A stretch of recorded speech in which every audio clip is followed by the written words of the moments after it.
everyone, good morning. So for today's video, syempre very quick lang, mag-share tayo ng devotion. So naalala niyo yung story ni Noah. Noah was instructed na mag-build siya ng ark. And Noah followed, pumasok yung family niya, pumasok yung hayop, and for 10 days and 10 nights umulan. And we see kung gaano ka-powerful ang Panginoon. When God instructs you and you follow it, everything works good, nagiging maganda yung resulta.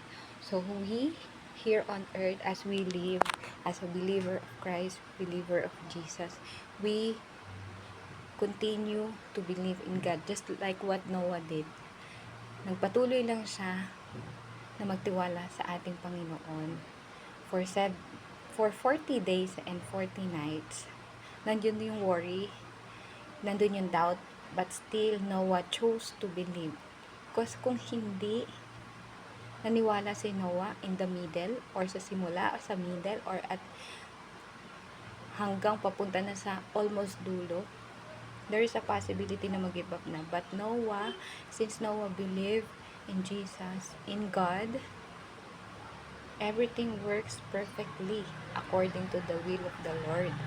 So we are designed here on earth to worship God, to believe in God, to obey in God, to practice our faith, to be more obedient to God, to listen in the Word of God. We are not here to live by our own. Tayo ang sarili magdidikta.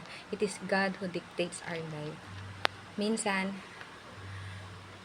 magtatanong, pero lagi tayong lalapit sa Panginoon. Minsan, hindi according to our will, but according sa will ng Panginoon. Minsan, hindi nangyayari mga bagay base sa pansarili natin, kundi nangyayari yun. May purpose ang Panginoon. And sometimes we can hear God's word as we meditate in His word. Let us every day have a devotion and always remember, we are not the one who drive our life here on earth. It is God.